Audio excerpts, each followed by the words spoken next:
Hello everyone, it's Catherine here from Inky Fingered Cat. Did I say that properly? Inky Fingered Cat. Don't know. I am back with another card from the Martin Mayhem's 30 Days of Christmas Card Making Challenge. This one is Wrapped in Wonder.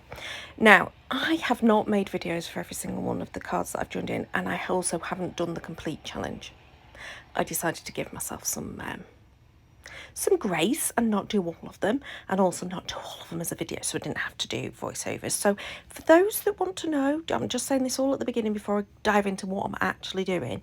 You'll find everything over on my blog post, and you'll find everything over on my Instagram. So my blog is www.inkyfingeredcat.me, and then my Instagram handle is at inkyfingeredcrafting at inkyfingeredcat_crafting. Smooth. I know how to promote myself, don't I? Anyway, let's jump into this card. It turned into a little labour of love. Took me about 45 minutes because I ended up doing lots and lots of fussy cutting, going a bit OTT. The starting point is the prompt. The prompt is Wrapped in Wonder, so I knew I wanted to use some presents, and I'd got this Sizzix set that I bought at some point last year, I think. So it's got all these sort of like wonky blocks, which you'll see I had a little issue with inking. I probably should have prepped some of these stamps. I think I've used them a couple of times before, but not many times before. And then it comes with all these bits that you can decorate your presents with, basically. I wish there was coordinating dies, but there isn't. But then I suppose you might add bows to some of them and not to others, so it wouldn't work with a coordinating die set. So a lot of fussy cutting happens. And you can see here what I've done is I've stamped it in 4 colours. Now you probably see off to the left hand side is that sort of like block shaped die that's left over from another project that I did. I don't think I've shared that on the blog yet. No, I'm not sure I have. But it was a project that I did for Kingston Crafts using their slimline papers, and that's just a leftover bit because I didn't actually end up using the frame for that part. I only used the insert parts of the die, so I've put them aside because I knew I'd use them at some point in the future. And then you'll see there that next to the purple distress ink I have that word love, and again that's another leftover from another project, and I decided to use that as my colour scheme because I wanted to use both of those elements. So I've chosen my colours. I've got the Wilted Violet from Distress Inks, and then the rest are all Stampin' Up inks, some of which are definitely retired inks, so there's no point in me telling you the name. I think there's only Lost Lagoon, which was the top right hand corner tealy colour. That one is probably, I think, still in colour in the catalogue. Don't know, could be wrong. I'm not au fait with what's going on with Stampin' Up at the moment. Anyway, I then heat embossed all of the little decorative elements in sterling silver. I'm saying sterling silver. Why am I saying sterling silver? Do you know, I'm a bit tired. Probably shouldn't do these voiceovers when I'm tired. In a silver coloured embossing powder. It's definitely not sterling. Was I be rich? Anyway, then I set about fussy cutting them, and you can see there I've got those love, peace and joy, and I've got my little die cut out, and I'm just thinking, right, I need to do enough for what my idea is, which is to have a big pile of presents, have the words across the top. I don't need to cut out every single one of those presents, and I don't end up using all of them, but I do end up using most of them because I do some in the inside of the card too.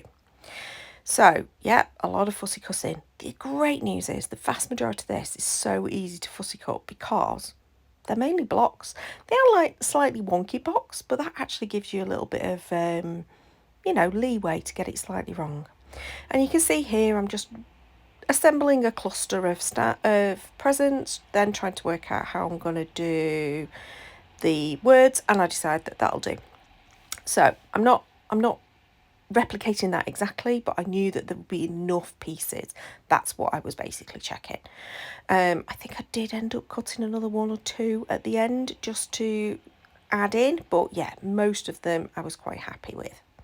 So I am just assembling a pile of presents. I mean, who wouldn't want to wake up on Christmas Day and find all of these lovely presents left by Santa?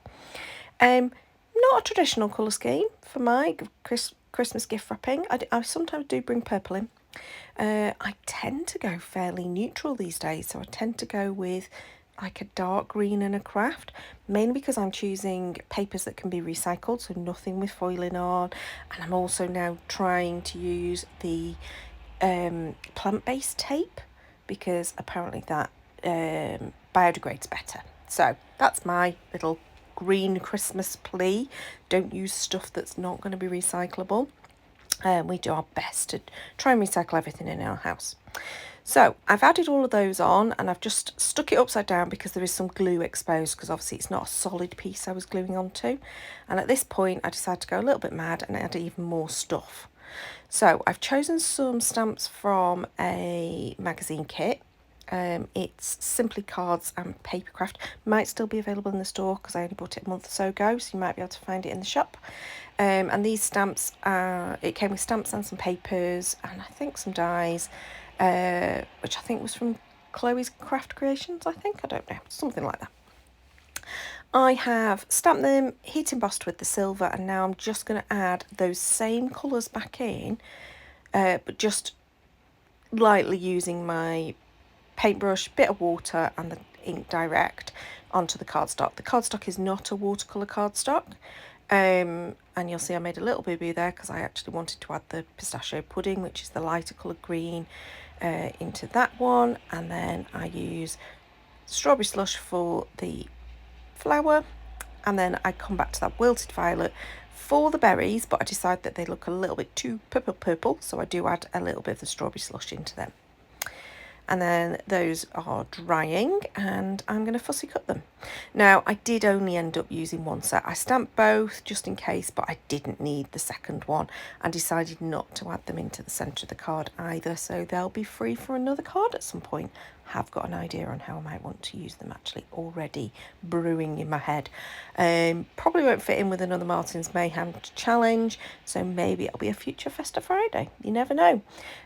So for those of you who don't know what I'm talking about when I say Festive Friday, I make Christmas cards all year round. I love Christmas creating. I just something about it. I make far too many. I mean, I make them so my mum and dad got them to give away, and we use them to send to our friends and family. And I also usually put like a little stack of 5 or so, or maybe 8 in with my auntie's gifts at Christmas, just so that they've got a little stash for next year. But I don't go over the top and give them too many. Have previously sent them to my cousins. Maybe I'll do that this year. I've not done that for a couple of years. Wonder if they'd appreciate them. Possibly. So anyway, I do make far too many though. And this year I am actually going to, I'm now thinking, well, I might set some aside for my cousin. Maybe. But I'm actually going to give a whole load of them to my friend called Gwen, who I know supports me over on Instagram and on Facebook, and I have met her in person a few times because we go to the same crop, and yeah, she sells them for charity. I've previously done that for another friend as well. She also sells them for charity, but I like to mix it up and give it to different people sometimes. So this year there's a whole load of both birthday cards and Christmas cards going to my friend Gwen, who is going to do some sales, and hopefully they'll raise money for some good causes. So here I am. I have stuck all of those extra ones inside whilst I was waiting for the front to dry, and now I'm sticking the front on. I'm going to just leave that under the block for a little bit longer to just make sure it is there. And then I ummed and ahed because there's quite a lot of silver on this, but I did decide to just bring in 3 small gems just to go around the sentiment, and then called it done. So there you go. Bright and cheery, and a little bit of a waffly voiceover there for you. So I hope you've enjoyed. Please do give me a thumbs up if you did. Comment below. Love to see you over on my blog at some point if you want to leave a message there, or over on Instagram. Please do. And subscribe to see future videos. As I say, I don't video everything that I make. I would have no time for editing. So subscribe and hit the notification bell to be informed when I've got a new video. Until next time, bye.